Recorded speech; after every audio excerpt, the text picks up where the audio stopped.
আমাদের মুফতি শহীদুল্লাহ বাহাদুর কিতাব অনুবাদ করছে, অনেক কষ্ট করছে সুন্নিয়তের জন্য। এই ওয়াজ দিয়ে যদি সমাজ পরিবর্তন না হয়, লাখ টাকা খরচ করার মধ্যে সার্থকতা কোথায়? কথা বলেন ঠিক কিনা? লক্ষ লক্ষ টাকা খরচ করা হচ্ছে, কিন্তু কাজের কাজ কিচ্ছু নাই। 3 লাখ টাকা খরচ করতেছেন আপনারা একদিনের জন্য, অথচ 3 লাখ টাকা যদি বলে কিয়ামত পর্যন্ত একটা মাদ্রাসা বানান, 3 লাখ টাকা আমাকে দেন, জীবন আপনারা দিবেন না। কিন্তু 3 লাখ টাকা এক রাতের মধ্যে, এক রাতও না, শুধু 4 থেকে 5 ঘন্টার জন্য আপনারা 3 লাখ টাকা ব্যয় করতে রাজি আছেন, কিন্তু 3 লাখ টাকা দিয়ে একটা মাদ্রাসা খুলতে রাজি নাই। আমাদের সুন্নিয়তের অসংখ্য বড় বড় কিতাব, আরবি কিতাব, উর্দু কিতাব এখনো বাংলা হয় নাই। যদি আপনাদেরকে আমি বলি আমাকে 3 লাখ টাকা দেন, আমি একটা কিতাব অনুবাদ করে দেব। আমাদের মুফতি শহীদুল্লাহ বাহাদুর কিতাব অনুবাদ করছে, অনেক কষ্ট করছে সুন্নিয়তের জন্য। আল্লামা ইমাম মান্নান সাহেব কিতাব অনুবাদ করছে, আরো অসংখ্য উলামায়ে কেরাম সুন্নিয়তের, এরা টাকার জন্য কিতাব অনুবাদ করতে পারছে না, খেদমত করতে পারছে না। আপনারা 5 ঘন্টার জন্য 5 লাখ টাকা খরচ করতে রাজি আছেন, কিন্তু একটা কিতাব যে কিয়ামত পর্যন্ত সুন্নিয়ত কায়েমের জন্য বড় পাথেয় হবে, ওই আলেমকে একটা কিতাব অনুবাদের সুযোগ আপনারা দিচ্ছেন না। সুন্নিয়ত এগোবে কিভাবে? কথা বলেন। সুন্নিয়তকে এগিয়ে নিতে হবে। আজকে যদি সুন্নিয়তকে আমরা জিন্দা রাখতে না পারি, আগামীতে এই জায়গায় ফাতিহা ইয়াজদাহম হবে না। এখানে অন্যরা এসে মাহফিল করবে আর বলবে ফাতিহা ইয়াজদাহম বেদাত, গৌসুল আজম বলা শিরক। এগুলা বলার সময় ঘনিয়ে আসছে।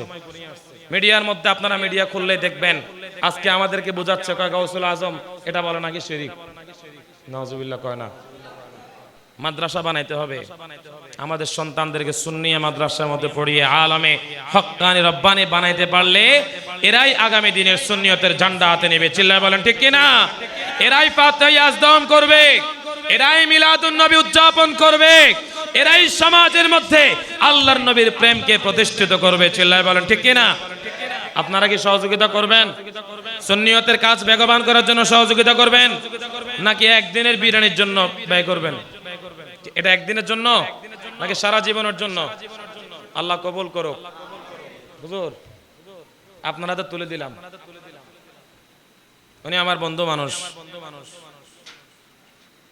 আপনাদের খতিব, অত্যন্ত চমৎকার গঠনমূলক বয়ান করেন।